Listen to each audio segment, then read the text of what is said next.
నమస్తే, welcome to hit TV. నేను మౌనిక. ప్రస్తుతం మనతో సుప్రీంకోర్టు అడ్వకేట్ సాయి కృష్ణ ఆజాద్ గారు ఉన్నారు. వారితో మాట్లాడదాం. సార్ నమస్తే. సార్ నమస్తే అమ్మా. ఎలా ఉన్నారు? బాగున్నా మేడం. కేంద్రంలో అధికారంలోకి వచ్చే పార్టీ ఏ పార్టీ అని మీరు భావిస్తున్నారు? భావించడం కాదండి, ఖచ్చితంగా చెప్తున్నాను. మళ్ళీ మోడీ గారే అధికారంలోకి వస్తారు. నెక్స్ట్ బీజేపీ అధికారంలోకి వచ్చే అవకాశం 100% ఉంది. దానిలో నో డౌట్ అట్ ఆల్. ఎందుకు అంటే ఇప్పుడు ప్రపంచంలో సరే చిన్న చిన్న జరుగుతాయి, నేను కాదంట్లా ధరలు పెరిగినాయి అని ఇవని పెరుగుతాయి. ఎందుకు అంటే జనరల్గా ఏంటంటే అసలు కరోనా సంక్షోభంలో మనం ఎదుర్కొన్న సంక్షోభం ఎవరు ఎదుర్కోవాలి. అప్పటి నుంచి కొంచెం భారతదేశానికి చాలా సఫర్ అవుతున్నాం. సరే అది దానికి మన చేతిలో లేదు. అది ప్రకృతికి సంబంధించిన విలయం అనేది ఎంత పెద్ద గొప్ప వ్యక్తి కూడా ఏం చేయలేని స్థితి. అది వదిలేద్దాం. అది జరిగినాయి, కొన్ని సంఘటనలు జరుగుతాయి, చిన్న చిన్న మైనస్ పాయింట్లు జరుగుతాయి. ఎక్కువగా చూసుకుంటే ఈరోజు అమిత్ షా గారు ఒక మాట అన్నారు, పీఓకని స్వాధీనం చేసుకుంటాం అని చెప్పి. అది ప్రతి ఒక్క భారతీయుడి కోరిక, ప్రతి ఒక్క భారతీయుడి కోరిక అండి, పీఓకే స్వాధీనం చేసుకుంటాం అనేది. దాని ద్వారా ఎన్నో ఉన్నాయి, ఎన్నో లాభాలు ఉన్నాయి. ఎందుకంటే మనకి ఆఫ్ఘనిస్తాన్ సరిహద్దు దాని ద్వారా తెగిపోయింది ఒకటి. తర్వాత ముఖ్యంగా ఏంటంటే టెర్రరిస్టులు అక్కడ తయారవుతున్నారు, అది ఉండదు. అలాగే చైనాకి సంబంధించిన ఇదైతే దారి ఏదైతే ఉందో రోడ్డు, అది మనం తీసేసుకోవచ్చు. అలాగే ఇంటర్నేషనల్ దారికి మనకు వచ్చే అవకాశం ఉంటుంది. అలాగే మీకు వచ్చింది సార్, పీఓకో ఏదైతుందో ఈ పాక్ ఆక్రమిత కాశ్మీర్లో ఎంత చక్కటి ప్రకృతి సంబంధించిన ఉంటాయో తెలుసా, టూరిజం అంత బాగా పెరుగుతుంది. సో ఇన్ని రకాల లాభాలు మనకు ఉన్నాయి పీఓకని మనం స్వాధీనం చేసుకుంటే, అది వాస్తవం. సో అలాంటి తెగువ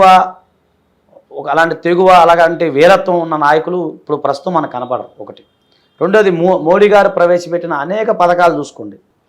ఇప్పుడు జన్ సురక్ష మామూలుగా జన్ ఔషధి ఉంది, జన్ ఔషధి సంస్థ అని ఒకటి ఉందండి. జన్ ఔషధి అంటే ఏం లేదండి, నేను ఒక వీడియో పెట్టా, దాదాపు లక్షల మంది చూశారు, దాదాపు 10 మిలియన్ మంది చూశారు సుమారుగా. ఈ జన్ ఔషధి ఏంటంటే ఎవరైతే మందులు కొనలేని స్థితిలో ఉన్న పేద ప్రజలు ఎవరైతే ఉన్నారో వారికి అక్కడ మీకు 10% అంటే దాదాపు 90% మీకు డిస్కౌంట్ వచ్చి 10% రేటుకే మీకు ఆ మందులు దొరికే అవకాశం ఉంది. మీరు మామూలుగా మనకి దీంట్లో నెట్లో కొడితే వచ్చేస్తుంది. అలాగే లఖ్పతి దీదీ యోజన ఉంది, ఇది చూసుకున్నా సరే డ్వాక్రా సంఘాలు, స్వయం సహాయ సంఘాలు కానీ వీటన్నిటికి కూడా 5 లక్షల వరకు రుణం ఇచ్చే అవకాశం ఉంది. ఆ పిఎంఈజీపీ ఇది చూస్తే ప్రధానమంత్రి ఏదైతే ఎంప్లాయ్మెంట్ స్కీమ్ ఏదైతే ఉందో గ్యారంటీ స్కీమ్, దాదాపు 50 lakhs వరకు మీకు వచ్చే అవకాశం ఉంది. కానీ ఇవన్నీ మనం ఎలిజిబిలిటీ పెంచుకోవాలి. ఇప్పుడు చాలామంది మనం వీడియో పెట్టగానే ఎవరు ఇచ్చారండి, ఏ బ్యాంకులు ఇచ్చారు ఏంటంటారు. కాదు, క్వాలిఫికేషన్ మనం పెంచుకోవాలిగా.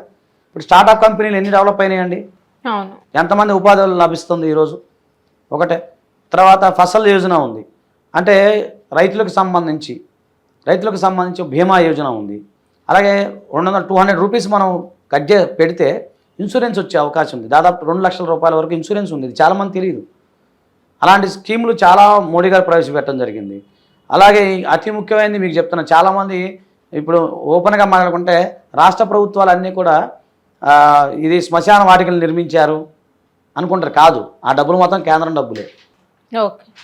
అలాగే మీకు ఈ మనకి సంబంధించిన ప్రతిదీ కూడా ప్రతి ఊరిలో కూడా గ్రామ సడక్ యోజన, రోడ్లు బాగా అయినాయి. అలాగే డిఫెన్స్లో కూడా మనం ఇప్పుడు ఎంత పైసాకి వచ్చామండి, 4 ర్యాంకులు ఉన్నాం. అభివృద్ధి చెందుతున్న దేశాల్లో మనం 10 లోపే ఉన్నాం. అంటే నేనేమంటున్నానంటే సరే చిన్న చిన్న జరుగుతాయి, ధరలు పెరిగాయండి, లేకపోతే అది జరిగిందండి ఇది జరిగిందని ఎన్నో లోపభూయిష్టమైన మాటలు మాట్లాడతారు. అవి కాదు, ఎంత అభివృద్ధి అయింది అనేది మనం చూసుకోవాలి ఫస్ట్ ఆఫ్ ఆల్. ఇంకొకటి ఏంటంటే మళ్ళీ మోడీ గారు అధికారంలోకి వస్తే సురక్షితంగా ఉంటారు ప్రజలు, అది నేను గ్యారంటీ ఇస్తాను. హ్యాపీగా సంతోషంగా మనం ఎక్కడికి వెళ్ళినా, ఎంత గుంపులోకి వెళ్ళినా, అలాగే ఎంత జనాభా ఉన్నా కూడా భయపడకుండా వెళ్ళొచ్చు.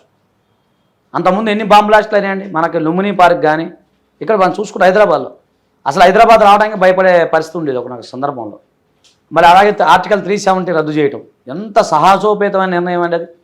ఈరోజు హ్యాపీగా మీరు నేను పోయి కాశ్మీర్లో ఇల్లు కట్టుకోవచ్చు, కాశ్మీర్లో పొలాలు కనుక్కోవచ్చు, కాశ్మీర్లో వ్యాపారం చేసుకోవచ్చు. కానీ ఈరోజు ఆ 370 రద్దు చేయకపోతే ఎంత కష్టమయ్యేదండి భారతదేశంలో. అలాంటి చాలా సాహసోపేతమైన నిర్ణయాలు తీసుకున్నారు. అయోధ్య రామాలయం ప్రతి భారతీయుడి కళ అది. ఈరోజు అసలు రామాలయం నిజంగా చెప్పండి 7 వండర్స్ కాదు, ఇప్పుడు 8th వండర్ అయింది.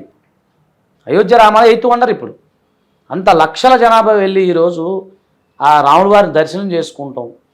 అసలు ఎంత ఒక భారతీయుడి కళ్ళ కదండి ఇవన్నీ. ఒకటండి, ఆర్థిక మాంద్యం అనేది అన్ని దేశాల్లోనూ ఉంది. అన్ని అమెరికాలో ఉంది, అమెరికాలో కూడా ఆర్థిక మాంద్యం ఉంది, అలాగే అన్ని దేశాల ఆర్థిక మాంద్యం. దాంతోపాటు మనకు కూడా ఇప్పుడు చైనా కూడా కుదేలవుతుంది తెలుసా మీకు? చైనా ఆర్థిక వ్యవస్థ కుప్పకూలే అవకాశం ఉంది కొద్ది రోజుల్లో. మనకి కనపట్ల చైనా అనేది ఒక మేడి పండు లాంటిది. అలాగే చైనా కుయ్యత్తులు మనం చూసాం. చైనా ఎంత దాడి చేసేదండి అంతకుముందు, మన అకారణంగా ఎంతమంది సైనికులను పొట్టన పెట్టుకునేది. అలాగే మనం మీకు తెలుసా పాకిస్తాన్ చూసుకున్నట్లయితే బోర్డర్లో రోజుకు ఒక యుద్ధం జరిగేది. ఈరోజు పాకిస్తాన్లో తిండి లేదు, చచ్చిపోతున్న జనాభా. ఇంకోటి మీకు పాకిస్తాన్ సింధు వాళ్ళు ఏదైతే ఉందో, సింధులో ఏదైతే ఉందో బెలుచిస్తాన్ వాళ్ళు మేము విడిపోతామంటున్నారు. పాకిస్తాన్ 2 ముక్కలయ్యే అవకాశం ఉంది.